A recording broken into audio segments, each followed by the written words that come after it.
Hey, have you guys ever wanted to start your own podcast? Well, the Anchor app is the easiest way to do that.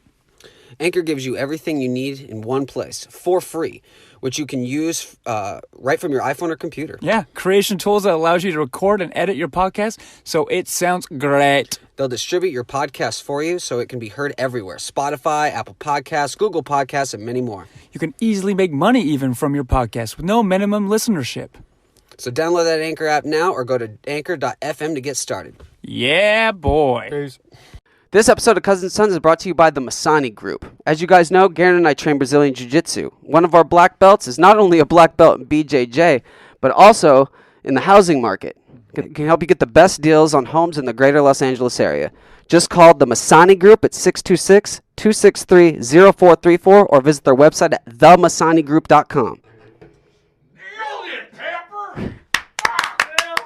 This episode of Cousins & Sons is brought to you by Authentic Muay Thai Supply. This is an online fightwear store where you can find the best, most authentic Muay Thai protection gear, training gear, boxing gloves, and Muay Thai shorts straight up from Thailand. Good prices, good people. Check them out over at authenticmuaythaisupply.com and enjoy this episode of the podcast. Yeah. Nailed it, Pepper. You'll be proud of someone. Just give me a chance to make yourself. If you don't like me here, I will be someone else. Oh my God, and we're back with another episode of Cousins & Sons podcast. Your host, Eric Pepper, Garon Atencio, and our producer, Travis Clyburn, everybody. Hello, everyone. Clap, clap, clap, clap, clap, clap. Clap.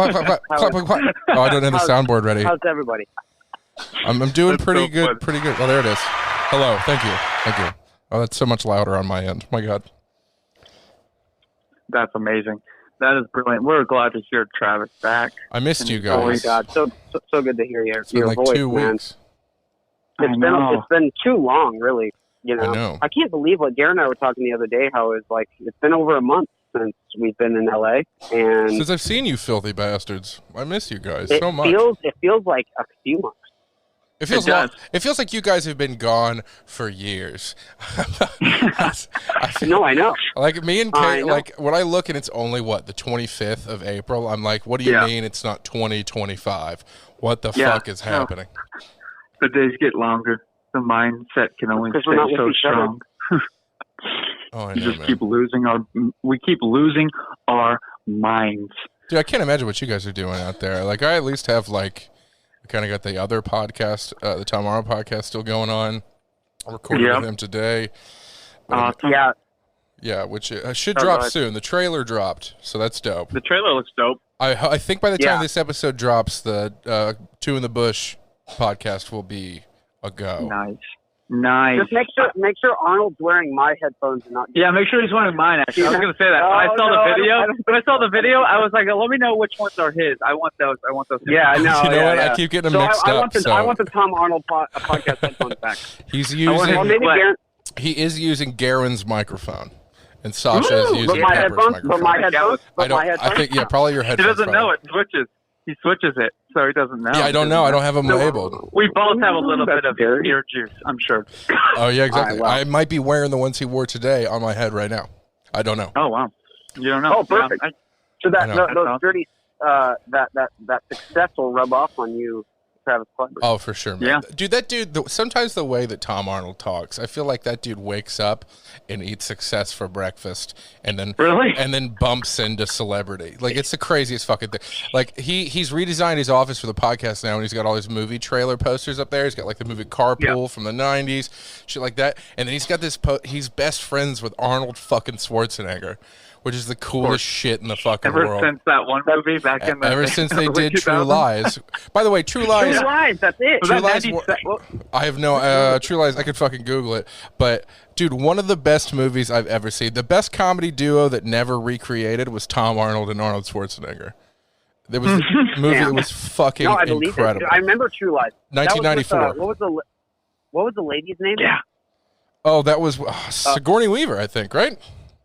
No. It was I'm wrong. It was the one from the new Parent Trap, Aaron. Yeah, I was gonna say that. Huh? Jamie Lee Curtis. Jamie Lee Curtis. Yeah, I'm an idiot. Oh my God, she was so hot in that film. Oh, dude, yeah. I didn't understand why people thought she was attractive until True Lies, and I was like, oh, dang. Yeah. Oh. She got that I body. know. I didn't think so either. Gosh, But that's the best line from that movie is from Tom Arnold, and it's where he finds out, Arnold Schwarzenegger thinks that Jamie Lee Curtis is cheating on him, and then he's like freaked out. He's like almost wandering through traffic, and then Tom Arnold runs up to him and goes, "What's going on, buddy?" He's like, "My wife, she's cheating on me." And he's like, "Oh my, she's cheating on me." And then Tom Arnold's like, "Oh my God, buddy, welcome to the club. My last ex-wife, I came home, she'd taken everything. That's right. She took the ice trays out of the fridge. What kind of cold bitch takes the ice trays out of a fridge?" Best line in Oh my God, that's so funny. Dude, dude, yeah. I mean, I think definitely the hottest movie Jamie Lee Curtis has ever done, to be honest. Oh, and True. Oh yeah. Oh, dude, she was amazing. Oh yeah. That movie is funny. Like, I'm getting hard right now just talking about it. Exactly. And Arnold had that little voice changer thing where he's like, "No, take off your clothes." Yeah. Dance on the bed. No, dance on the bed full. Dance. Yeah. She'll strip for me. Yeah, that movie was fucking amazing. You're But having fun though with that? It's really fucking cool, man. He was actually really sweet because I figured we'd talk about it eventually, but the reason I wasn't on last week is because our puppy passed away. I know. Well, that's definitely going to be the topic of conversation here. We talked about it last week, saying that you weren't here. We actually said we were sad that it happened, and then I think we said we hope Travis isn't dead like 4 times during the podcast. I'm not dead. Yeah, we were like, I mean, it's very odd. I know, I went dark. Well, honestly, even last week, we didn't record a single podcast with Tom Arnold. I was worried I got replaced because working with I was just like, he just hasn't contacted me, blah, blah, blah. And then we do the episode today. The moment the episode cuts, he's like, "Hey, real sorry about that your puppy passed away." And they were like, "I literally gave you last week off so you could grieve." And I was like, "What? That's crazy. What a nice fucking dude." For real, dude.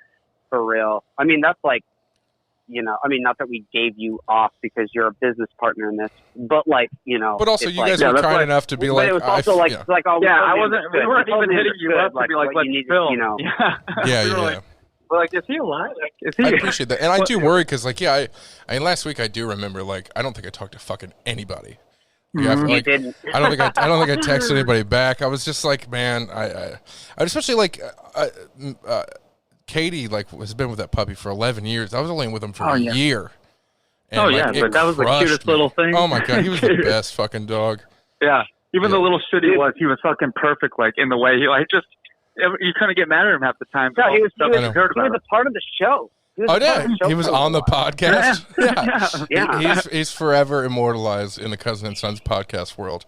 Yep. Yeah, I know. If anyone listening, I think we're gonna lose. I think we're gonna lose fans because of his out. Sam Ajax. Ajax. He was a total piece of shit in a lot of ways, though. That's what me and Kay's our favorite thing to do. All dogs are, brother. Oh no, we just like to remember that we had to lock the garbage can in the bathroom before we left every day. I remember when you did it. See, that's that's any dog. I will say is like, and that's what I tell any dog owner that doesn't have like the means for a dog or something, like, not that I'm saying that people shouldn't own dogs, if you need a dog, you need a dog. I get it, whatever. Yeah. But there is those responsibilities attached to them that you're like, oh, that does make my life hell lot easier. You know what I mean? Yeah. And especially yeah. Well, I mean, every morning we wake up he's got to piss. Like, he's going to go outside immediately. So, we wake up and the first thing he does is, you got to fucking get up, take a piss. And then the whole time he's like, oh, please, help. And so it's like every morning you got this stress of taking this puppy outside, like all that stuff. Like, it's worth it because they're so great. But at the same time, like, it's almost, because we've been almost doing this mental practice of being like, okay, what are some of the good things about him passing away just to feel better about the situation. And, like, it is less stressful because we just got up today. Literally, that's why this podcast was recorded late, because we went and got a little black kitten. Ooh, black kitten. Ooh. He's Was it a rescue or was it what was it? Well, I think we rescued it from some crackheads. Oh, nice. That's a rescue. 100% rescue. It was. And then That's LA these for you. times, that's They don't a have an week away animal from it shelter, being they just dinner. have predators. So, Well, we picked it up from 2 definitely lesbians. They had him just in a crate with a blanket, and he's like, he's only like 5 weeks old. He's sleeping right now. He's so tiny. He's right in here next to me. He's so tiny that he's even on stage 2 formula, like the stuff they drink out of a bowl instead of a bottle. wow. He's only like 5 weeks old, but I can see his lesbians rescued him from this crackhead. It was like, come on, man, $20, you could get a cat. Like, Wow. yeah. It was just, come on, man, I'll suck your dick for this kitten, Outside whatever of- you need, man. Come on. On the side of the road out in front of the Walmart. Yeah. So we rescued him after the lesbians rescued him, basically, and we were. That's good. I think we thought a little bit about another puppy, but no, I don't think we'll ever get a puppy again. Like, cause Dude, the problem with dogs is they are okay, especially like the lifestyle you guys are gonna live. You know, where you hitting the guys road. will probably eventually have to. Yeah, you'll have to go on tour or something. It's just like it will hold you back. Yeah. You know what I mean? Oh well, Like, or when we did our first, or it's going to be like $150 or $200, $300 investment to like have a dog sitter or you know what I mean? Like cats, you can leave alone for a while, or have someone just come by and change the litter. It's pretty easy. oh yeah, you know like what you, I mean? Garon, while we were out of town, helped us take care of the dog and cat, or the dog at least, and like you were nice enough to do that, but like still like. He just tore the fucking place up. They get separation anxiety. Cats are like, wait, you were gone? I had no idea. Yeah, exactly. Yeah. Like, they were like, I had Exactly. I didn't even notice. I was too busy licking my bowels. Which is like, I don't know. Like I think about it. Like I've been around animals, and I know Garon has for the first time in a long time. Because my parents, they have dogs, and dude, it's so nice having them around, dude. But there's just some things that I'm just like, oh, dude, I'm so glad I don't have this responsibility. Well, it's honestly Just why because I love dogs, but I never got one of my own because I was like, I don't know that I could take care of a cat right now. And then I was lucky enough to inherit Ajax through Katie when we got together. Yeah. And like I was like, Great I love dog. this thing. Great This is amazing. I'm really happy I have this thing. And then also like him passing away, being like, dude, this fucking sucks. Like, I don't know that I could go through this again. And even then, like, you're right, Pepper. Like the lifestyle we live, like I don't know that we should ever get a dog again for the sake of that dog. Like now we're free up. Maybe not ever again, but like not until we actually afford the doggy hotel. Until I'm on a goddamn TV show or some shit like that, I can't afford a fucking dog. Yeah, they're a child, dude. I mean, and honestly, they're such a companionship and like they get it to like a level of emotion on human level. You know what I'm saying? Like they love is the same as we love. You know, I can't say it's the so same intense, for a snake or a mouse or even a cat maybe. You know, but like a dog, dude, it gets love on the level we do. And it's to intense. take that on, it's just like you have to be able to like give it, in my opinion, like a good lifestyle. Like, you know, it has room to run. And it depends on the dog too. You guys are lap dogs and things like that. But like, but even then, for the most if part, you dude, get them as a puppy, even then, even then, even the lap dog, you know, you got to take it out to walk.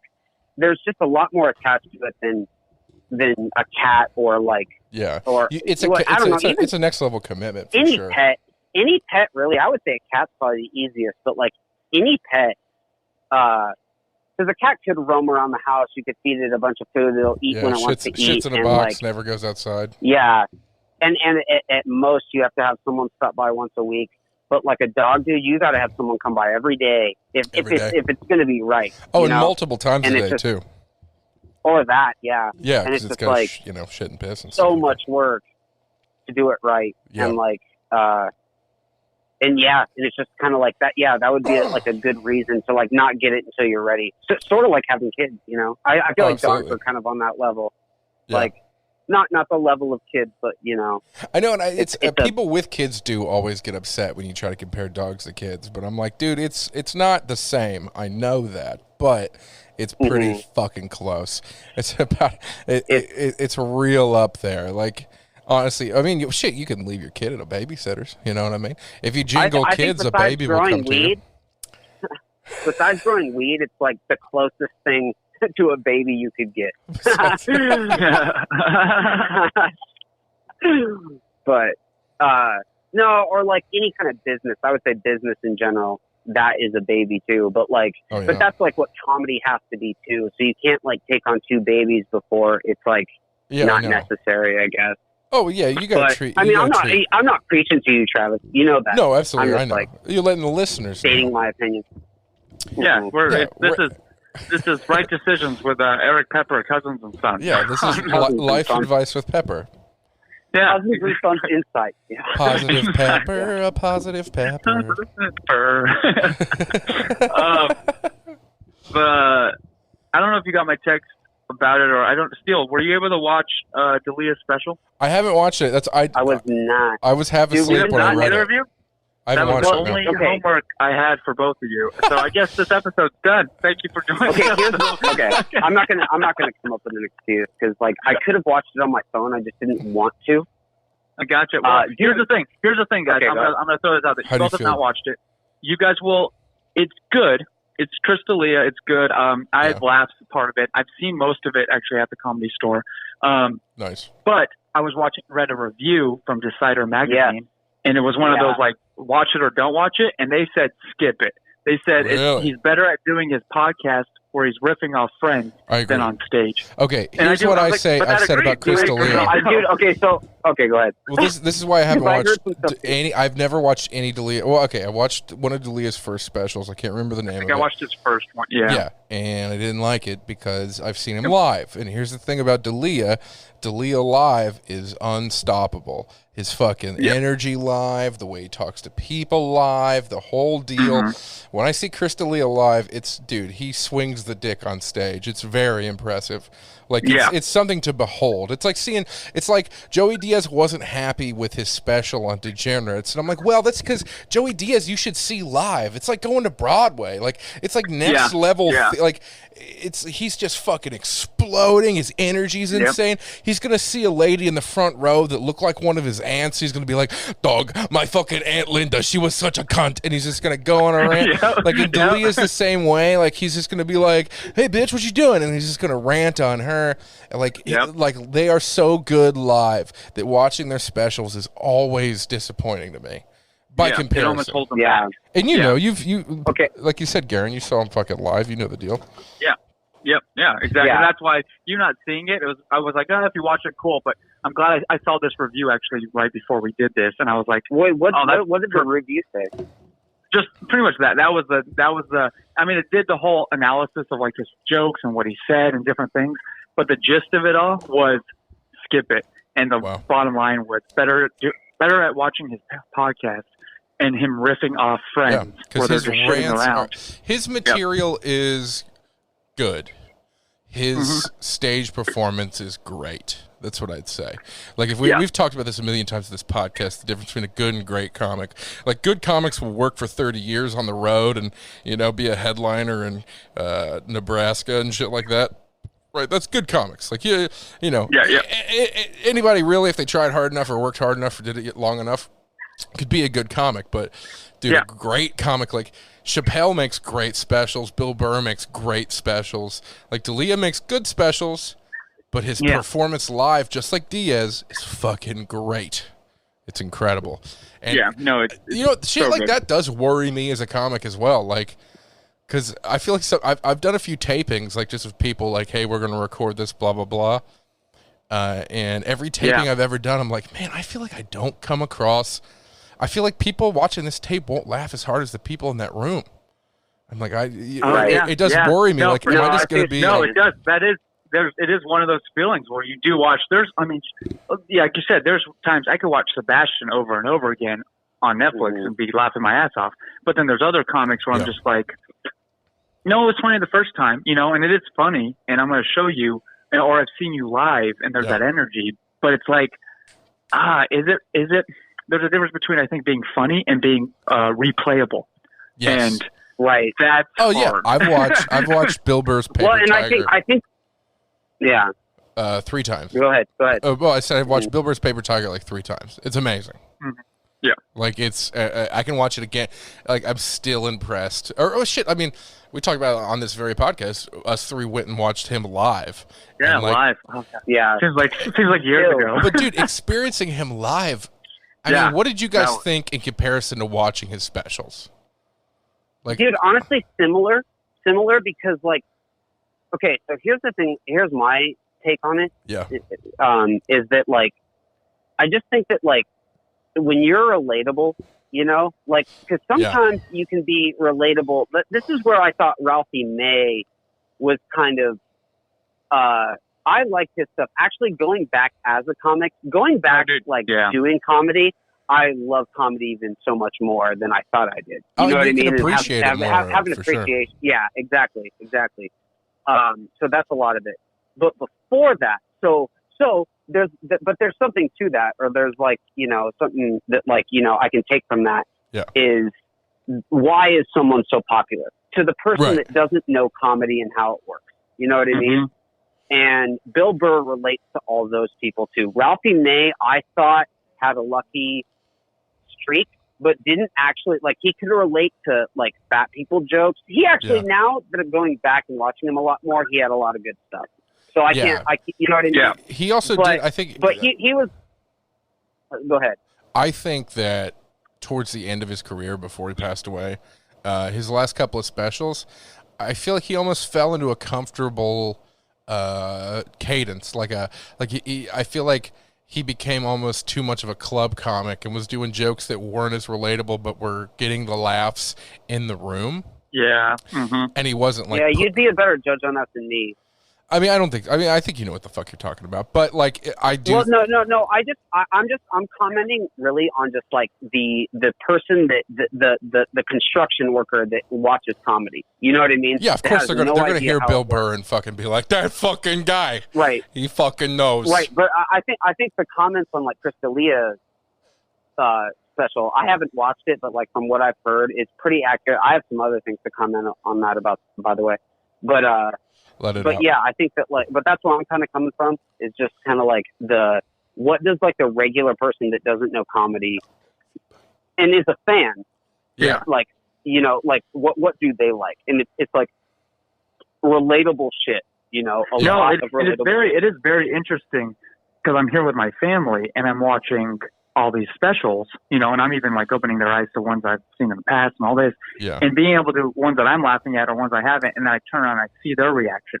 Yeah, they're laughing at some parts, but there are moments where it's like, no, I can tell they've lost their attention, you know, where it's like, you're not saying they're bad comics, but you're just like, oh, relatable, this isn't relating to you, or, you know. Yeah. Right, well, and some of this, so this is why Bill Burr relates to everyone, and CK, Rogan, and some of them, I would even say, not even Rogan. Well, I love Rogan. I think he does, but, like, some would disagree. But definitely CK, is that, like, they don't use slang. You know what I mean? Yeah. So, like, Cat Williams, we find funny as fuck. My dad would not, because he doesn't know his slang.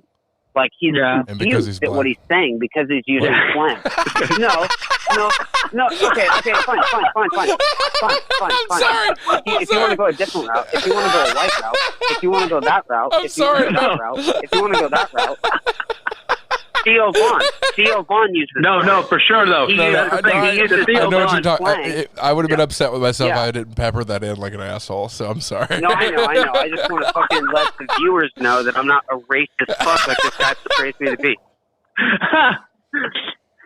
I don't think you're racist. But, like, I know what you're saying. I'm saying your dad is probably racist. He's a potato farmer with the last name Pepper. No. He's not either. He just wouldn't understand hip-hop slang. And that's the difference between all that. No, I'm like, just saying. He wouldn't understand Theo Vaughn. Okay, here we go. Like, I have comic friends. I've got Sean Finnerty. He's a great dude I met in Dayton, Ohio, but he's from Ireland, and he lived in Florida for a long time. And I know Sean Fay. My parents bought tickets to his Zany show, but it got canceled. Sean Finnerty? Oh, he's great, man. I love this guy. We met a long time ago. He used to come to Fourth Wall before, the virus. I have one of his clips memorized, dude. You want to hear it? Yeah. Yeah. So I got hired for a bar job. like, they wanted me to come do 3 interviews. 3. I don't know why I held up 2 fingers just there. Yeah, that's Sean Finnery. I can't believe you know Sean Finnery. Yeah. He's one of my I love that. Oh yeah, dude. I follow him on Instagram and everything. He does follow on Instagram. Dude, I know. here's the craziest. Yeah. Here's what. Let me give you. Okay, before I finish that other story, let me give you a testament of what it means to be funny. About 6 years ago now, I met Sean Finnery at this pub in Dayton, Ohio. It was a true like Irish fake pub. So naturally, this lady who booked us both. Fucking, we can't, I met him one time 6 years ago. I reconnected with him again a year ago at Fourth Wall, because he came to fucking came to do a set. We still both cannot remember the fucking name of the comic lady who booked us because she was so unfunny and mean, but we remembered and recognized each other immediately after not seeing each other for 5 years. Like, that's how important funny is into comedy. It is. I haven't seen the motherfucker in 5 years. We met one time, had a great night together. And which goes to show how much the bomb doesn't matter, you know? Yeah, like, I mean, I know, dude. I worked with that lady for 2.5 years. I can't remember her name to save my life. And I even asked him, I was like, "What the fuck was her name?" And he's like, "Oh, I couldn't fucking tell you. I couldn't." I was like, "Exactly." I was like, "But we met one time." And he was like, "Oh my God, Travis." I was like, "Sean, you son of a bitch." It's crazy. But okay, Sean Finnery said, because we were talking about slang and stuff like that. He's like, he hates doing Miami because in Miami specifically, like, there's a particular type of comedy that works there, and it's the only kind that works. You have to be able to set up a punchline in English, or do a setup in English, and then hit your punchline in Spanish. And he's like, and if you don't do it, because it's a huge Cuban population, everyone there speaks Spanish. Yeah, well, for sure, but I mean, he's like, I hate working there because I don't fucking speak Spanish. He told me he was like 5 different times he's been there. He's been doing a set, and he's like, "Oh, you guys aren't fucking laughing because I'm a fucking Irish piece of shit." He's like, "I don't speak your fucking language." Said he's went off on him because he's like his feature will come up, and it's some guy who's just delivering a shitty line, and then we'll fucking drop a Spanish punchline, and the room erupts and fucking laughs real hard. But he goes up there as a headliner, and they don't fucking laugh at him at all. And he's like, "I don't know what the fuck you want from me. What the fuck do you like?" So you're right about like slang and speaking different. That's why Gabriel Iglesias is so fucking famous.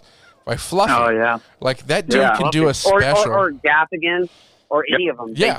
They can speak to a lot of different people. You know what I mean? And like, because dude, I don't know a single like cracker ass white person that doesn't love Gabriel Iglesias, because he does his specials. He does his specials in English that are all like, he does his voices, and he does all that stuff. And it's just fat jokes, the whole deal. So funny. But then he also has an he sprinkles in Spanish, and you're like, I didn't even notice he spoke Spanish. I'm still laughing at the I know, and you're still fucking laughing because it's so good and funny. But then again, there's this entire other community of Spanish-speaking people that fucking love the shit out of him. Like, he does the best job of speaking to 2 different kinds of people at exactly the same level. It's fucking amazing. No, I agree. I feel like George Lopez does that. Yeah. But like again, they're good at bouncing in and out of slang. You know what I mean? Or in and out of slang. I get the slang. Like, I do get the slang. Or like, I mean, slang or like a different language, like whatever you're doing. In and out of any kind of that. So it has to be relatable. But I feel like if you're just one thing, then it really does hurt you. You know what I mean? Oh, sorry. I was holding my kid. It's meowing into the mic. I don't know. I feel like as far as Garon and I go, or definitely Travis, I feel like you are on that level as far as like. Who, me? Yeah. Oh, well, thank you, sir. Travis. Well, this actually, like, you could like even though it's like you have some redneck stuff, so maybe people.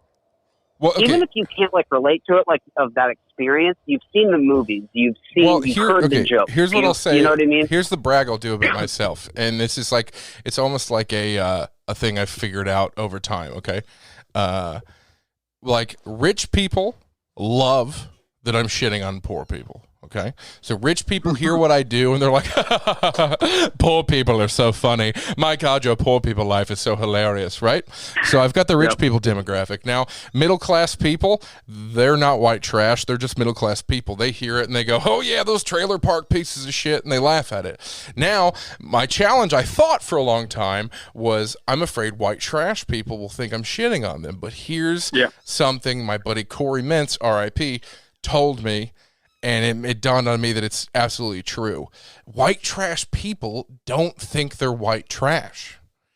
So, like if I'm doing jokes about white trash people, they're like, oh, like they just think of the worst person they know, and that's the white trash person I'm thinking of. Yeah. Like, dude, I could be talking. Oh, I know Billy. Yeah, I know Billy. I could be talking to a lady with fucking 3 teeth, right? Who fucking like, she's like, oh, but I own my own house in Lexington, Kentucky, but my neighbor Bill, he lives in a trailer. He ain't got no teeth. That's the white trash person to her. That's who you're talking about. Yep. Just like there's always a bigger fish, there's always a more white trash person. So even white trash people love white trash material. And then when it, like, and the other brag I'll do is other races love it when you talk shit about white people. And if you're talking about white trash people, they're like, fuck yeah, fuck those white trash pieces of shit. They love it. They love it. Which is good that you've cracked that code. I'm very lucky to have been doing it long enough to be like, oh, I realize that this particular kind of material can speak to every single person. Like, I've never, and it comes off great. Yeah, and I've never in my entire career heard anyone go, excuse me, I was really offended when you did that bit about your uncle only having one tooth. I too have one tooth, and it's always like They're like, I got one too. How fun? Well, no, and also like, dude, I could be talking to the most trailer park motherfucker ever, and they'll be like, oh yeah, man, my neighbor Tim, he's got a dog that ain't got no legs and just whirls around in a wheelchair. He's so white trash. That's who you're talking about, right? I'm like, no, I'm talking about you, man. But but as long as you don't think or know that, that's great. But see, like yeah, I don't know, like that kind of that is like everyone loves that. You know what I mean? Like everybody. I'm very fortunate that I fell into that. Yeah. Well, and it's like a cartoon. Everyone loves a cartoon. You know, especially a good one or like a fun, like Bugs Bunny, for example. Everyone loves Bugs Bunny. You know, but like no matter what it does or anything, and I don't know. Like I just feel like that type of comedy, like everybody likes. Like everyone likes. Like. Or a lot of people, at least. I shouldn't say everybody, but like a lot of people like that redneck or I mean, well, shit, dude. Comedy. Larry the Cable Guy sold out an arena. Yeah, which said 50,000 people. And guess how? Okay, right. Here's a little Travis trivia. Hold on, let me even play the music so you guys fucking know what's happening. You ready? Yeah.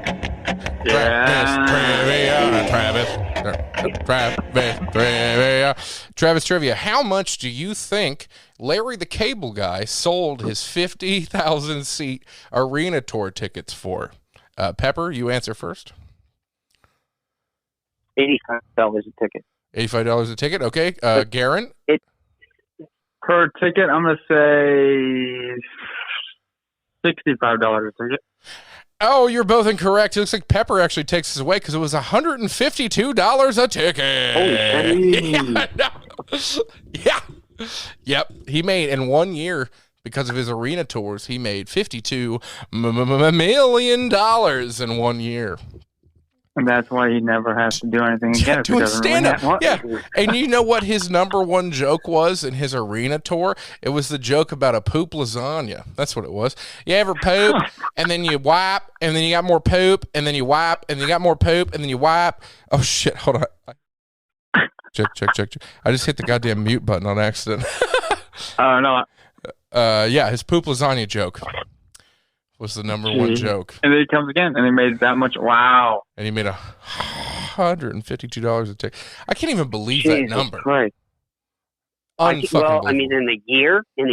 Well, I believe it, dude. He was huge. I mean, like he was huge. But that's what I'm saying is like it's relatable for some reason. You know what I mean? For some reason, he made redneck relatable. You know what I mean? Well, I mean, the And, OG like, person to do that is Jeff Foxworthy. I grew up. I almost fell into a redneck accent just then. I grew up listening to his cassette tapes on the road trips down to Kentucky. No joke. We listened to him. Dude, he is good. I like. Dude, if anyone out there who says Jeff Foxworthy isn't funny, go back to his first album and listen to it and tell me that's not the funniest shit you've ever heard. Like, dude, go back and read some of his books. I mean, like, it's just like, he's hilarious, dude. Oh yeah, like, I know. Like his kid books, like You Were a Redneck If, or whatever. Oh yeah, You Are a Redneck. You Might Be a Redneck. Yeah. You Might Be a Redneck. Dude, yeah. he has he has this mansion with like like big columns and shit like that. Like he's got a hell of a mansion. And in that mansion, he's got a framed picture of a yellow legal pad piece of paper. And it was the first time he ever wrote and You Might Be a Redneck If jokes. It's a list of all those jokes and it's hanging by the front door. So like, dude, my parents like bought me that book like back in the day, or it was a book. It was literally, he made it in a book. Yeah. Okay, well then it was this. Then it was this, and my parents bought me this like when I was a kid, and I just remember thinking like, well, and especially, actually, you know what? I didn't appreciate it enough then, but now I remember thinking like when I first, like, you know, my first year of comedy, I was like, wow, dude, just like how much thought it took for each one. I mean, dude, this is hundreds of pages, you know? Hundreds of pages of one line. Yeah. It's just like how much work that actually took. You know what I mean? Of just like, because like if you actually sat down and think to yourself, like, okay, you might be a redneck if, we could probably think of 10 things in the next 10 days. You know what I mean? Yeah. 10 ones that are actually relatable and funny. Yeah. And he had to like come up with like different structures of the whole jokes, and like, you know, you might be a redneck if you say this or that, or you do this or that, or like, well, okay. I don't know. Here's another thing about what's so impressive about Jeff Foxworthy. Well, I think why I think no one has ever really shit on him, and if they have, I think they're ignorant to his intellectual prowess. Like they're just hating. I know exactly. They're just hating because he does redneck stuff, and there's some fucking liberal asshole. Like he was talking about his first ever Tonight Show appearance before he got waved over by Johnny Carson. So the OG shit, man. He got waved over by Johnny Carson. He earned his fucking ticket in stand-up Hall of Fame. He said, like, he was supposed to do a 5-minute set. He timed out every single bit down to the second. And so what happened was he did a bit that got an applause break, and he didn't realize it was going to get an applause break. And he's like, after the applause break happened, he started counting in his head, and he counted the amount of seconds. And then he realized in those amount of seconds, he would have to cut the joke about his uncle, which was 15 seconds long, so that he could end right at 5 minutes. He, in his head, understood the length of the bits and cut the bit and edited himself on stage. Dude, that's genius. Like, I'm not that fucking smart. I'd just be winging it, and someone would yell at me, and I'd get off stage early. Like, get off stage, and like, oh, that didn't work out. Like, I never run lights, so I would just end early, and then they'd be upset with me anyway. So, like, like, how fucking genius are you to be like, oh, sorry, my uncle bit was 7 seconds because it's a setup punchline joke. Gonna cut that bit because they're still clapping, and go. And then he fucking kept going. Insane, man. Dude, I can't. Yeah, all the times that we have almost run the bit, or when Steele's running his minute, he starts 2 minutes in with it left, and we're like, Steele's not going to finish this. Steele's not going to finish this. Steele's not going to finish this. Every time you do it, I remember one time I gave you the light, you said, I was molested once, and then I gave you the light, and you went, well, God damn it. Oh, dude! So one time I did that. Come on. One time, that was probably the third time. There was moments I would look back at Travis and bust up laughing because I knew you gave him the light. I had the recording, so I knew how long you had left. And then you said, "No, I'm the last one." And I'm like, Oh my God, dude! To be honest, like, I've been listening back to like my jokes lately, and I've done some writing here, not nearly enough. Oh, dude, I haven't done any fucking writing. I think of a bit I would do. I do get, like, the structure of a joke and, like, how the bit goes down. Yeah. Like, way more now. and like I think when I come back, I think there's going to be a hurdle, you know, like coming back. But like, I think you're going to run on stage. I mean, both of you guys. I'm nervous, dude. Garon and I have a Zoom coming up for a Zoom show. Oh, that's great. Yeah, yeah, but like, how the fuck does that even work? You know what I mean? I'll tell you what. I mean, well, Garon, you were nice enough to watch my Zoom show I did with Zarek. No, and that you doing that is what helped me even think right now, which I was going to bring in. I don't kind even of segue in because I saw Travis do it, and even all the other ones I've seen people do, and kind of how it's worked out in a way. Yeah. It's worked out. And most of the comics are like, it's like, oh well, I'm still just looking at somebody on a screen, trying not to realize they're on a screen and doing it.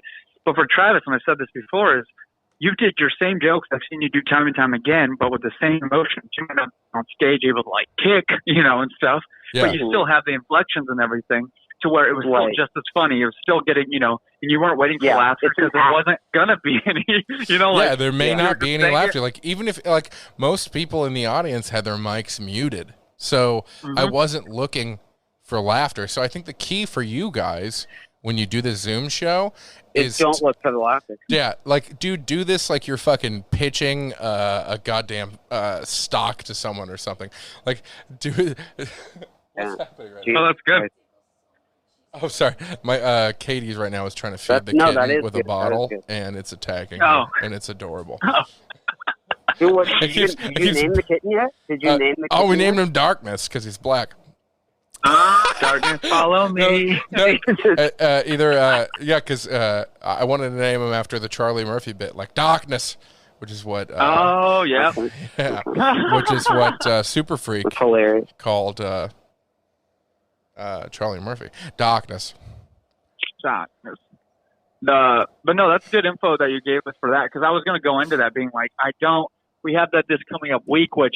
Again, we were both stuck in a hole of like, you know, motivation, not wanting to do anything, kind of being like, oh crap, we've been doing this a year, and now I didn't really know what to do, you know? Dude, honestly, with a Zoom show, do what the fuck ever you want to do. Like, it's freeing because like you're by yourself, you're in your own place. Like, I hooked up the podcast gear even, and I was just kind of talking to a microphone, like.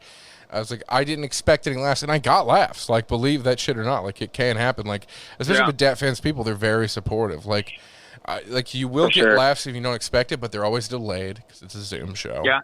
So go into it with very prepared stuff, and just fucking power through. Like, do the shit. Like, especially like Pepper. Definitely do that shit about Pepper had some great bits, people listening at home, about stepping in dog shit. I was listening to those earlier today, actually, yesterday and the day before. And the great thing about doing it on a Zoom show, like, you can stand up if you want to, you can flip a chair or something, you can just get furious about it. Like, you can really fucking you can just sell. Talk to the camera. No, I get it. It's like a different dynamic, but that's like where, I don't know. To be honest, okay, can I ask you guys something? Will you guys do something for me? I'll do anything for you. Oh, really? Sexually. Perfect. No, I know. Oh, dude, that too. That too, but we'll talk about that off the air. No, I'm going to blow you when I see you again. I miss How about Garon and I and you do just like a practice run? Or, dude, I just need to like because Garon's like zooming with his family and shit, dude. I've been zooming with Xenon. Dude, I haven't posted it yet, but me, my little brother, and my dad did a little Zoom podcast, and it was pretty funny. Oh, nice. Okay, hell yeah. Yeah, and it looks great too. I say we should do a Zoom like on Monday or something to prep you for. You know, of we course. Could like go over a bit, do like a writing session or something. You know how many things, Pepper? Do you know how much shit I'm doing right now? Nothing. I'll fucking do nothing, Pepper. God damn it! I miss you, you son of a bitch. Did you guys see fucking Theo Von's podcast about nothing? Yeah, dude, that was hilarious. Was it funny? Me and my parents listened to it on the drive the other day. We were just like, well, this is... He's like, why are people hitting hay? What are you doing during quarantine? Guess what? Nothing. But dude, that's what I'm saying. Theo Von, he's like relatable to everyone in a redneck way. You know what I mean? Oh, that's why. Like you know Larry. what gets me about Theo Von is because you were talking about people using slang, but like, I think what's so funny about Theo Von is he uses slang. Slang is a vague term. Well, I know what you mean, but he uses slang that isn't slang. Like he's got this bit where he's like, we were out there looking for sex. And all he meant was him and his fucking friends were out there peeking in windows like perverts when they were 13. He's like the Little Wayne. He's like the Little Wayne of comedy. He's so like smart. Yeah. He's so smart and dumb. You know, like it's just. Oh yeah, he's yeah. Oh my God. Theo Von reminds me of you, Pepper, because like I know you're not retarded, but it's very easy to think that you might be retarded. You know what I mean? Like, that's fucked up. I'm sorry. It's true. I'm sorry. Like you're not. You're brilliant, and I know you are in your heart. But you might come across to other people as being retarded. I know. You're not though. Up, dude. I've been friends with you long enough to know you're brilliant and beautiful, and you've got these brilliant moments, and you have these intense feelings and thoughts. But sometimes I'm like, I think Pepper might be retarded, but you're not. I know you're not. Dude, I get it. No, trust me, dude. I feel the same way about myself from time to time. Good. That's good. It's good. I hope you know in your heart you're not retarded. It keeps me humble, retarded. Man. It keeps me humble. You know, I think that's the only reason why you're such a good guy, because you're such a handsome boy, and you should have more of an ego about yourself. But the potato farm keeps you humble. I couldn't because of my fucking brain, dude. Gotta keep it humble because of my fucking brain. Oh, I know. Oh, dude, the biggest thing that keeps me humble is probably how much I fuck my own self up. Like how often I'm just like, well, I ruined that somehow, and I'm like, oh, good. Keep yourself down, Travis. Yeah, but your brain is so full and nourished. I don't know, man. I got big chunks missing from Jaeger and cocaine. Like every now and again, I'm like, wait, I was 5 years old. I don't remember that whole year because I snorted it out of my brain. Oh my God. Let me see. I got now I know where I stand. Doesn't matter how many drugs I do, Pepper. I'll never forget you. I never forget you. Nailed it, Pepper. Nailed it, Pepper. Get your guys' cousin son's t-shirts. Nailed it, Pepper at teespring.com. Thank you very much. Nailed it, Pepper. I know. I'm excited. Did you guys? Did you mail my fucking Travis Trivia shirt? Thank you so much for that. I'm so fucking excited for that shirt. I'm gonna wear it everywhere. I'm glad you sent me a 3XL because I need my fat boy clothing now that I'm in quarantine.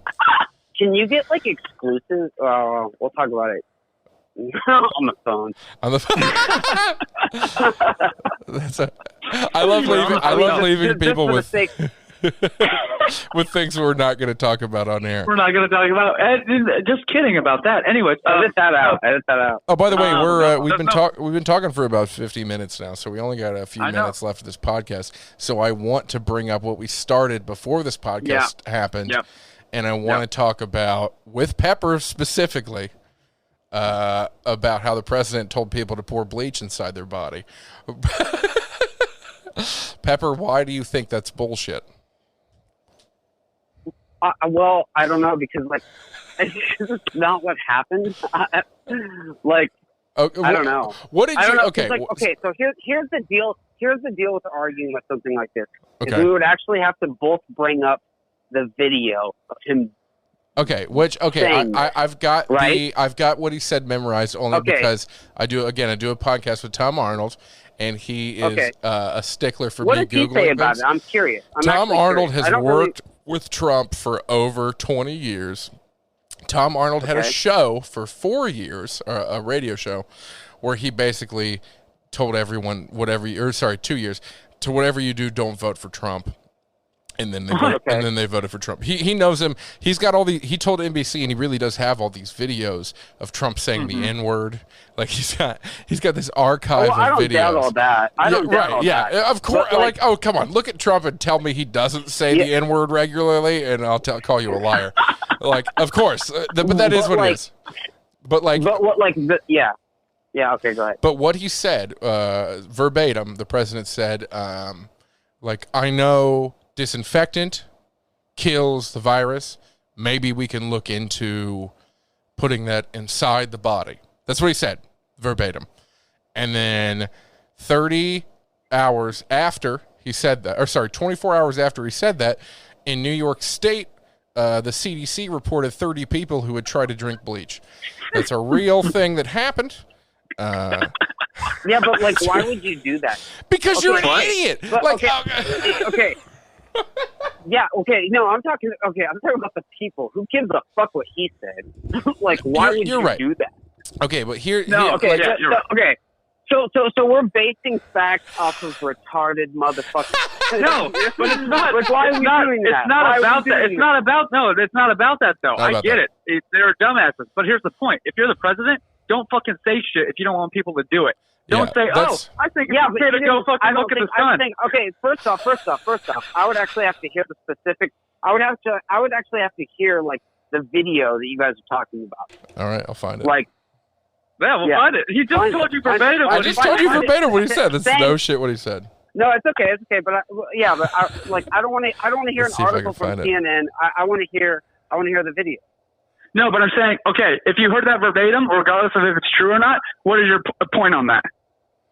Yeah. Well, I'd have to hear the video to like. Regardless. Regardless. He just said what he said supposedly. Okay, So here we go. regardless I'm of that, gonna try to play this. Regardless. I'm gonna try to play this right now.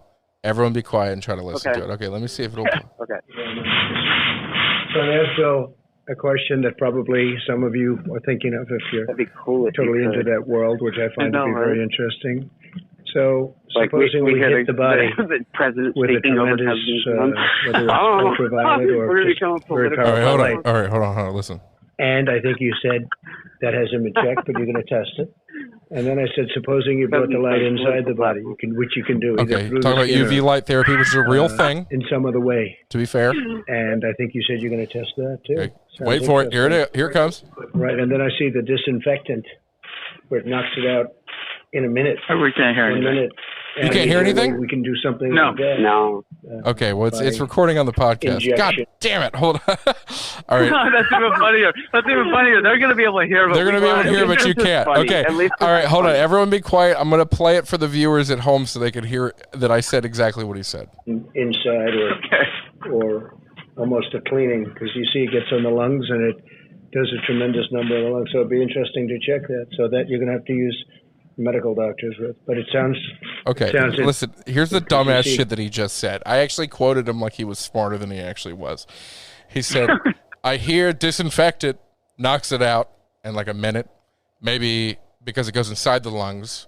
Maybe we can get a medical doctor to check that. That's what he said. That's the dumbest shit in the world. And then hold on, he keeps going. Pause 1 second. gets on the lungs and it does a tremendous number of the lungs. So it'd be interesting to check that. So that you're going to have to use medical doctors with. But it sounds interesting to me. So we'll see. But the whole concept of the light, the way it kills it in 1 minute, that's pretty powerful. Okay. He didn't fully say to inject Lysol into your body, but he did in a lot of vague terms say that maybe you could get Lysol into the lungs. He said enough to where Lysol, the company. I've seen videos on this. Yeah. And like, I don't know, it's just taken out of context of what he's saying. I disagree fully. You know? He said it like an idiot. Well, but hang on, dude, honestly, dude, why would anyone inject Lysol into their lungs? But no, that's not the point still. That's not the point. It's not the point. His point at all. The point is what he said. He shouldn't have said. Okay, but I'd have to hear. I'd actually have to hear what he said. Or He like, was on stage just fucking spitballing, okay? Here's the problem, and here's what I told my dad, because my dad finally agreed with me on something about Trump, and he's a staunch Trump supporter. I was like, this dude is a New Jersey, New York car salesman, okay? Like, if I bring you a lemon of a car that's a total piece of shit, I'm going to be like, no, brakes work fine, whole thing's great, it's great. Maybe take a diagnostics, maybe check it out, but it's great, right? That's what he does all the time. That's his go-to move, right? And like with something like this, he's just saying words out loud that might be helpful. The problem is, the most famous person on the entire planet is the president of the United States. Yeah. Like, it's like what Dave Chappelle said. There shouldn't be sarcasm. There shouldn't be sarcasm. It wasn't even sarcasm. His defense is sarcasm, and that's fucking full retard. But that's you're the president. You don't get sarcasm. I'm sorry, you don't. You don't get sarcasm anymore. You're not a stand-up comedian. Yeah. So I don't want to hear you being sarcastic. Yeah, I mean, I agree with you. I don't agree that like fucking Donald Trump should be the president. You know, that's fine. I'm good. just saying in that sense of what you're saying. Because no dumbass. Yeah, I'm just saying. I'm just saying. Like, as far as this goes, this specific thing goes. Who would do that? I wouldn't do that. You know, who would do that? People who think I know Trump's hardcore smart. Trump supporters that wouldn't like ingest fucking Lysol. I mean, I'm just saying. Like it's just like that's pretty common sense. that's not what anybody. And that's why I think it's like I don't think that's what he meant. He just talked shit. And that's what but that's the point. Is you shouldn't do that as the president. Yeah. That's the bottom line. I agree with you. But that still doesn't mean that like what are we talking about now? No, we just want to know. We just wanted to know your point of view of it, as far as like what did you think? Because it is bottom line. What did we want to know? Yes, the president was a dumbass piece of shit for saying that. Yes. That's the bottom line. Sarcastic or not, that's it. Yeah. That's all it is. Yeah. Do you agree with that, or do you not agree with that? Yeah, I agree with that. Yeah. Exactly, and that's it. And then there's dumbasses who are going to take him literally and go be dumbasses and go die. Yeah. I guess. I still think it was okay. Yeah, let's just go with that. Okay. When you guys re-listen to the podcast, just re-listen. It's going to be even funnier when it goes. I'm not defending anybody. No, that's best. That's best. Like, yeah. I mean, I think that you guys think like I'm this huge Trump supporter. And I don't. No. Nobody Pepper, thinks that. But the second we brought up the idea of damn it, you're Pepper! like, that's debatable.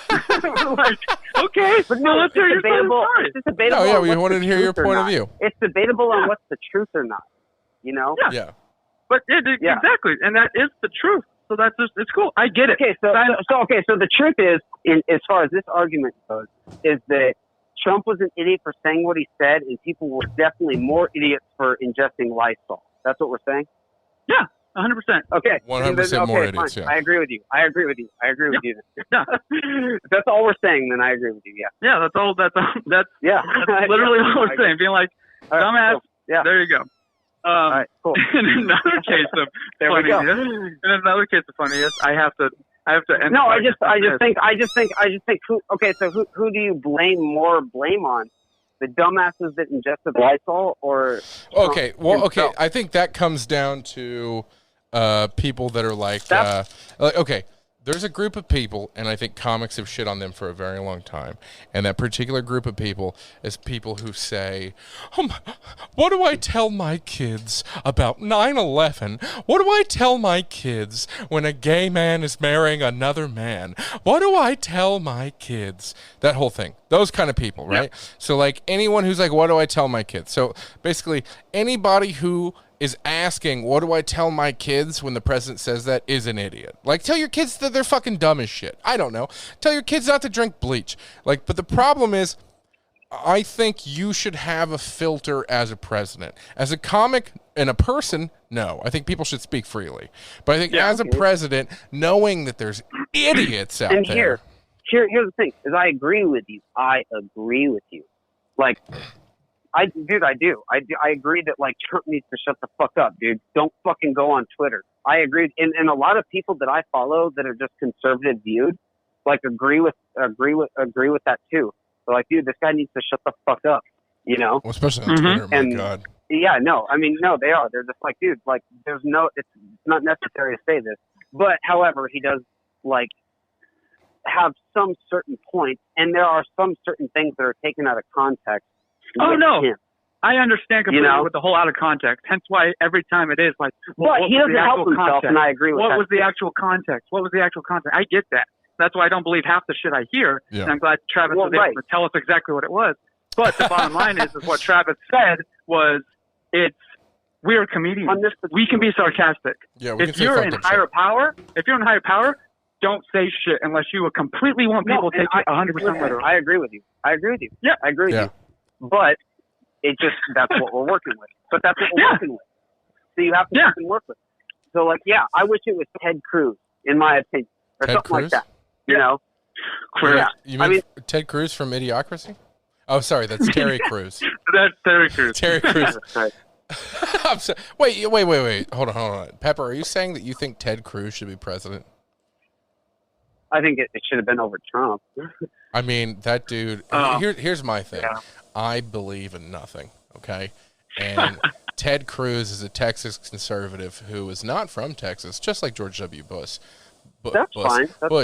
But also, he's the devil. He's actually the devil. He's like, I don't believe in abortion. No. I'm speaking with a fake accent. I'm a born-again Christian. I got the coronavirus because I suck penis. My views are, I'm not worried about, like, certain things that, like, aren't actually going to be, like, dude, no one's doing away with abortion. It's too much of a moneymaker. You know what I mean? Not even a moneymaker. It's a people saver. You know what I mean? Like, well, no, I agree. With, I'm actually for abortion, but like, yeah, no, I'm not even pro fucking life. I'm pro abortion. I'm fucking or pro choice. I'm pro get that shit out of you. You know, I'm pro choice. I'm pro choice if you want it. You know what I'm saying? Yeah. But like, but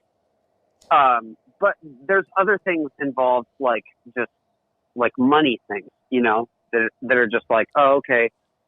Well, I don't know. Like, depends on what you're talking about. Like, what are we talking about? Like, what's going on right now?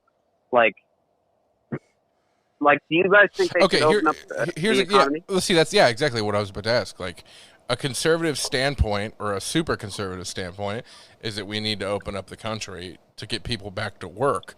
But the opposing standpoint is something that I fucking hold dear, which is, fuck you, I'm not dying at minimum wage because you want to get your goddamn millions back because you invested in Jamba Juice. Like, go fuck yourself. Like, like, I feel like it's true. That's where, like, I'm not a liberal at all. I don't feel that way at all. Like, I feel like I'm right in the fucking middle. I love me some guns and also kill that baby inside you. Like, that's how I feel in my heart. I'm just saying. You know what I mean? Like, I love you. I'm right in the middle, okay? I'm sorry. Calm down, Katie. But, like, okay. But at the same time, like, I think I am always pro-science at the end of the day, no matter what. And right now, the top scientists are like, if we all restart and go out, then we're just going to make this worse. We're all going to make this fucking worse. Like, okay. Like, hey, well, here's the thing. Okay, so here's what I've heard about that. Is like that. Like, okay, so Sweden, for example, has not shut down. Like, they've done the social distancing, they've done that, but they haven't shut down restaurants. And like, there's regulations. I think everyone has to wear masks or whatever. And like, their deaths did spike for a while, but now they plateaued. They plateaued at a high level, but like, we're going to plateau at a high level anyways. Because, like, as soon as we let everyone go back out, because as soon as we let everyone go back out, because, dude, there's not even proof, dude, that there's going to be a vaccine or not.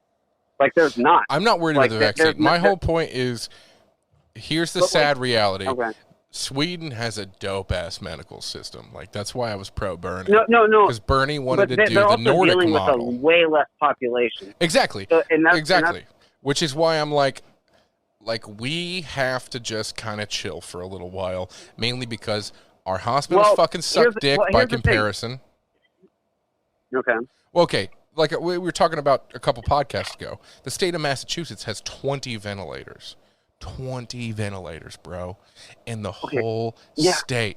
Like, but dude, you know whose fault that is? The state of Massachusetts. Because everyone else is prepared. But we can't. Not everyone. We can't prepare. We can't act like things should be how they are. We have to act how things are. You know what I mean? See, that's my point. Right. Like, things should be dope as shit, like they are in Sweden and other places. Like, our medical system should be amazing. Things aren't dope in Sweden. It's just like, by comparison, they didn't shut everything down. They didn't like do what we did. Like, they just social distance. They had like some things that they had to do, and then their deaths like spiked, but then they plateaued like where they need to be, to where it's just like, okay, as long as you don't let anyone else into the country, now we are here. And so like, that's where we're going to be. And this is pretty much where we can control it from here. You know what I mean? Where us, it's like, or anywhere else, everywhere else for that matter, is like staying at home and everything. But when we finally like go out and like, and start interacting with each other, now we're going to expose each other to this, and the deaths are going to spike again. Yeah, you know? but okay, Instead and of you're just, right. like, But bang, I feel like bang. your argument is a bit counterintuitive because you are talking about the population. We can't do what Sweden's done and reintegrate because Sweden has the exact same population, actually a little bit lower than Los Angeles County. Los Angeles County right now is almost 20 million people. Sweden has a population, as I just Googled, according to the 2019 census, of 10.3 million people. That's it. That's all they got, man. They can spare to lose a few old fucks. Like, I feel like we just have to approach this a little differently than other places, and it's going to take us a little bit longer because you know what always blew my mind during this whole thing? I always imagined that hospitals could handle anything. But what didn't cross my mind is how many people are really just healthy and fine. How many people never, ever have been... I can't believe I've met people out here in their 30s that have never been to a hospital before. Like... The problem... Well, like, dude, but you need the flow of money. And the only way to get... So, like, you talk about, like, big business, like, just, like, wanting it all. It's like, well, they also, like, take the risk to, like, provide the jobs, you know, for the people to spend the money to provide the economy. And that's, like, not going on right now. Well, I mean, do you think the fucking economy is worth all the people that'll die? Because, I mean, we've already killed...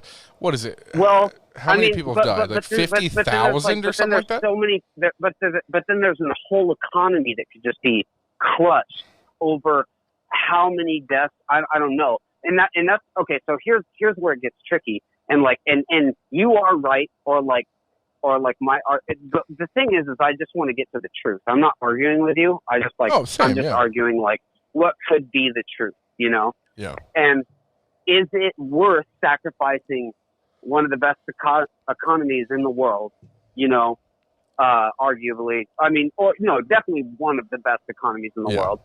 And this goes across the board for the UK, everything, whatever you want to talk about. Well, okay. But is it worth sacrificing all that? Is it worth sacrificing all that for like some death that might happen? Yes. People might die. I mean, that's just the way it's going to be. You know what I mean? Yeah. It's like the economy cannot shut down forever. The economy cannot shut down for 2 years. Yeah. Like there's going to be no money. There's going to be nothing to back it up. You know what I mean? We'd completely fall apart. But here's also, I like, okay, I have two different feelings about it, and I realize this is a very political way to feel. But no, it's okay. Feeling number one is that our economy's past the point of recovery. We've been shut down for a month. Like, I think we're pretty fucked. Like, I don't think there's any coming back from this. No, we can recover. We can recover because we have enough. I think what they're not telling us, as far as the Dow goes, dude, it's lower than it was in the Great Depression in the 30s. Like, it's the worst it's ever been. Like, when things start actually happening, like, dude, like, I don't know that the federal will ever open up again. I don't know that any of this shit will ever open up again. I think we may have to honestly think about how many comedy clubs won't survive this, bro. Like how much? Well, it just won't. Well, come back. I'm worried about all that. Garon, what do you feel about this? You've been quite quiet. Guys, I'm just sitting back listening to you guys googling. Okay, well, okay. Here's the thing, dude. Here's the thing. I think things are going to come back better than ever. Like they always do. Bro, I don't know about that. Like there's always listen. Nothing has ever no tragedy has not happened and not come back even better. You know what I mean? Would you say that about tell that to post 9/11? Dude, we grew up post 9/11, man. But like, do you okay? No, look at video from the 90s of how. Dude, there's opportunity in poverty, and there's opportunity in I don't know, whatever this pandemic and things like that. I mean, it's true. I mean, shit, the only reason I'm doing, you know, I'm lucky enough to be doing Tom Arnold's podcast is because of the apocalypse. Who knows? Well, and honestly, I think us by working, keep doing this podcast, keep doing these things, we might figure out something that's like, oh my God, dude, like you don't know what's going to come out of this. I've been listening to a lot of entrepreneurs and like things like that are just like, dude, they're excited about this. Because it's like the earth is changing now. You know what I mean? Like people are gonna have to change their way of thinking. They're gonna have to change their way of living life. Yeah. And this is an era, like something that only happens every 100 years, or 200 years or whatever. That like you have opportunity from. And See, like, and Pepper, so that's this why is why when think I think you think you're retarded, I know you're wrong. You're such a bright, beautiful bitch, and I don't know why you think that was a very beautiful point. That was amazing, Pepper. Yeah, that was inspirational I really as shit. That. No, and I do believe that. I think that exactly, dude, like, and people are taking advantage of it. Like Stevie Emerson, bro.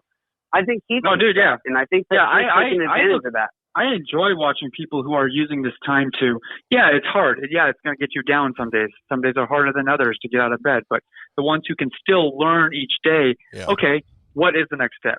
What if this doesn't open up again? Or when it does, how can I adapt? And how will this be something to where when I come out of it, I can learn to edit better. Or, I can learn how to do PowerPoint. Yeah, use your time wisely. What can I learn so that I'm not learning over here trying to, be a genius by the end of all this, but just something to come out of this. Yeah. One step ahead where you're not using all this time to just sit back and go. And that's also what I've been thinking about now. I'm like, I've got, let's say that the world restarts on the 15th. Like that means I got 20 days to make some magic happen. You know what I mean? Like, let's say we go back to work on the 16th, which is not going to happen. Like, it's going to take a little longer, but like, let's say you have that time frame. Like, we can really spend those 20 fucking days doing some magical shit. Like, there's all these things that we could be doing or should be doing in this time off. Like, and you're right, Garon. Like, it is sometimes, some days, I'm like, why the fuck am I even waking up at fucking 11 or 12? Or why am I not sleeping till fucking 2 p.m.? Because who gives a fuck? Like, I think it's very important to fucking keep in mind that especially if you're anyone who's listening to this now, who's out here in LA with me, like, you have an opportunity to create from home that no one else will ever get.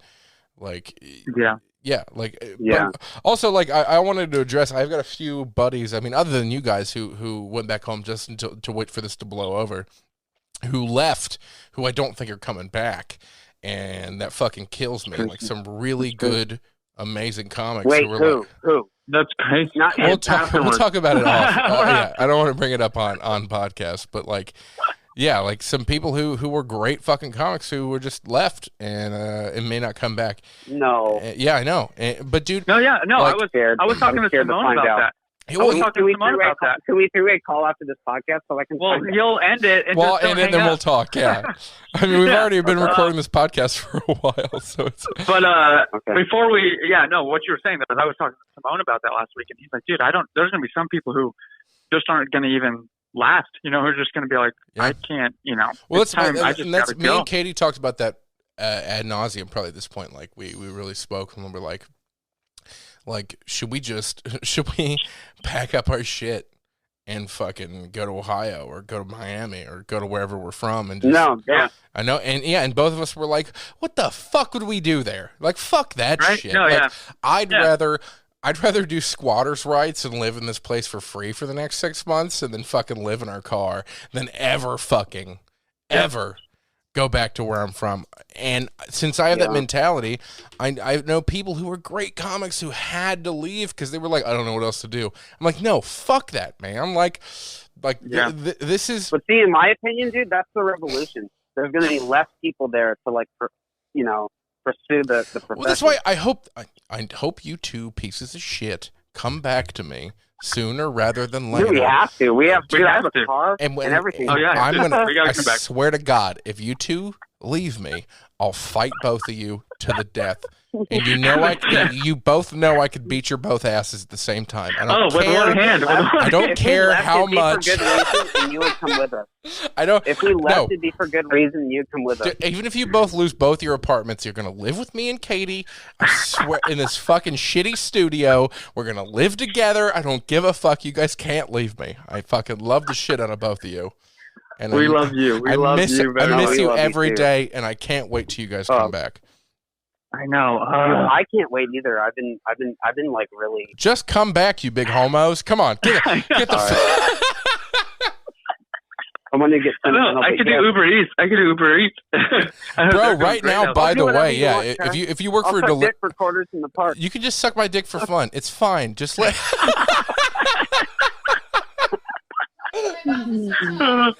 Oh my God. Oh my God. Katie just yelled from the kitchen, "Please do, my mouth is so tired." Oh my God. Oh God, I love her so much. I'll just suck dick and argue about politics. Oh my God, I'll be like, "Trump's a piece of shit." You'll be like, "No, he's not." Oh, I love it, guys. Oh, I love That's amazing. it.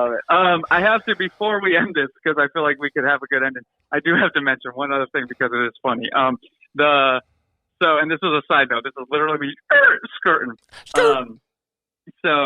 Steele knows. My other cousin was coming out here on my dad's side, coming out here. Stepdad's side, coming out here from Colorado. Yeah. He was coming out from Colorado, and so he smokes pot. He does that. We're like, sweet. He'll bring some edibles. He also eats bananas, right? Yeah. Wait, what? Yeah. Okay. You know, that's an inside thing. Yeah. Yep. Does that mean he's gay? Yeah, he wanted to make sure no. So he doesn't. No, that's not it at all. Okay. All right. Go ahead. Yeah. So, and you know how my stepdad is, Tim, how he's, straight edge, nothing like that or anything. Yeah. So he texts my cousin in a group chat, us three, saying, "Hey, bring over, make sure to remember to bring the gummies or I think it was like chocolates, Thin Mints or something like that, or gummies." And I was like, sweet, awesome. Yeah, Tim said that. And I'm like, he's not going to know what you mean. I'm like, yeah, he will. He'll understand. Tim's like, he'll understand. And so I'm like, no, he won't, but whatever. Next thing you know, Justin shows up today. He's like, I brought all the candy. And he's like, it was cheap too, 50% off, Easter sale. Oh, no. And I'm like, there's no fucking way. He comes in with a giant bag of candy. All of it, normal shit you would just buy at a normal fucking store. Because he was like, so Tim wanted some weed? He wanted it for me. Like, he was just like, he thought he'd be, just like, hey, Garon, maybe, you'll want some edibles or something like that because he's coming, just doing that. Bless him. And so, but in the fact of it all, I'm just like, that is hilarious because he's like, even Justin was like, why the heck would Uncle Tim ask me to bring this stuff when I know he doesn't do it? Yeah, so I thought it was just normal, regular candy. And then Tim was like, well, why didn't you ask him personally, like, to bring some? I was like, because I'd rather be right than high, I guess, at this moment. Because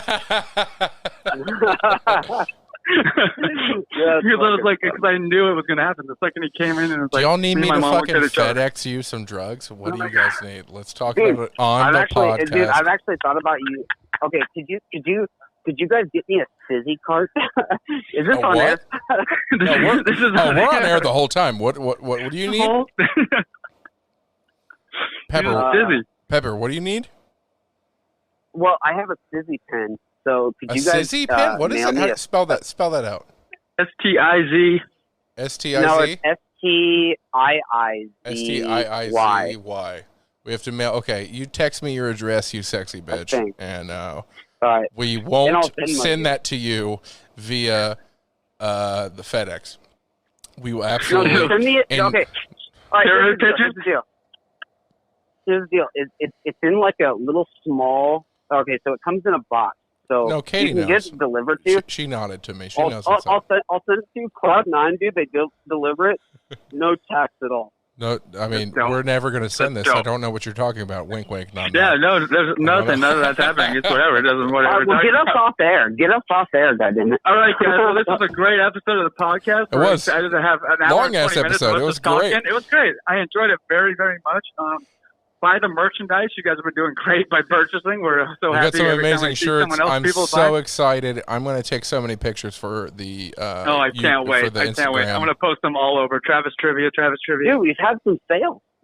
Sales. We even have blankets now. Oh, by the way, if you're out there and you've bought a Cousins and Sons t-shirt, please tag us on Instagram, tag Clyburn Comedy, tag Garon, tag everybody. Get us in on that. Let us see you wearing the merch. Of course, Pepper. I said everybody. For the love of God. I love you. I love you so much. Tag Garon, tag Pepper. There we go. Yep, tag us all. I love you guys. Remember, and don't talk about it. Be about it. Thank you. Beautiful. And if you don't like me here, I will be someone else. Hey, you guys. Thanks so much for listening. Go follow us on all the social medias, Twitter, Facebook, Instagram, and we're also on YouTube. Yes, and if you want to, you can go the extra mile and follow us on Anchor.fm and our Patreon, where we will have exclusive content and pre-released episodes. And remember, guys, don't talk about it. Be about it. Peace.